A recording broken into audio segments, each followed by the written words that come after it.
In my lab, we often deal with a lot of biosafety issues because of the type of research we do. Well, we thought we might be able to help you out a little bit because as we try to get everybody back together, which we can't wait to do, we realized you may need a little bit of guidance. So we have some special guests to help us do that and give you a little bit of instruction so we can feel safer but not be afraid to actually get things back to normal here at the university. There are two types of masks that you'll commonly wear. One of them is a disposable mask, which is only meant to be worn once. And the other one is a reusable mask, typically made of cotton, that you need to make sure you wash every day, but you can use over and over again. Use soap and water and leave them out to dry completely before you put it back on. Realize that masks don't work as well when they're wet, and that includes after your workout, so make sure you change them out. You have to wear the mask correctly. That means it's got to cover both your nose and your mouth. You also don't want to be playing with the mask all the time.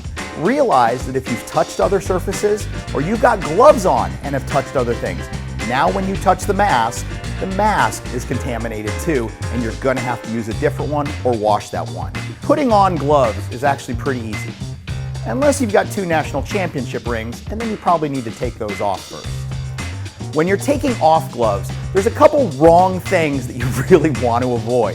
One is, don't use your teeth. You don't want to pull it off with your mouth. The other thing is, once you remove one glove, you don't want to now touch that with the clean hand while you're removing the other glove. And please, for everybody's sake, throw them away when you're done. Don't just drop them on the ground. The first thing you're going to do is grab and pinch at the wrist of one of the gloves and start to pull it up over your hand. Now, you're going to put that in the palm of the other hand.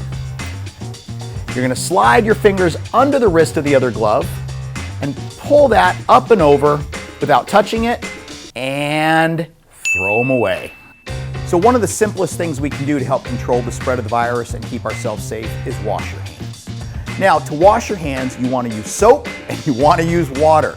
When you're doing this, you got to make sure you wash the backs of your hands, in between your fingers, and even under the fingernails. Work up a good lather. Now, it should take you about 20 seconds to do. So that means you could hum the happy birthday song twice, or you might be able to steal part of Sandstorm and be able to use that as your background music while you're doing this as well. Just make sure you dry completely when they're done, and don't touch anything while your hands are still wet, because germs actually do spread a little bit easier that way. If you do these simple things, a good hand washing is all you need. If you don't have access to soap and water, you can use hand sanitizer, but again, you got to wipe your hands until that alcohol dries off, and make sure you use one that's at least 60% alcohol. That means vodka doesn't work. When you sneeze, you need to make sure you cover your mouth. Easiest way to do that is actually sneeze into the crook of your elbow like that. That's going to be your elbow. Your elbow. No, distance, distance.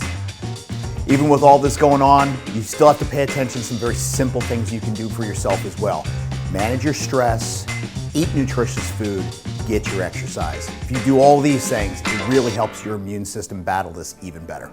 Even with all the other things that we've done, if you are putting your personal protective equipment on, you're washing your hands, seriously, one of the simplest things we can do is just maintain physical distance. And if you can't maintain at least 6 feet, these other things are even more important to keep us safe. We have to realize this when we're all back together. We're trying to do this to get us all back together on campus and in the communities. If we just follow some common sense and you don't stand 80 deep at a bar, we'll be okay.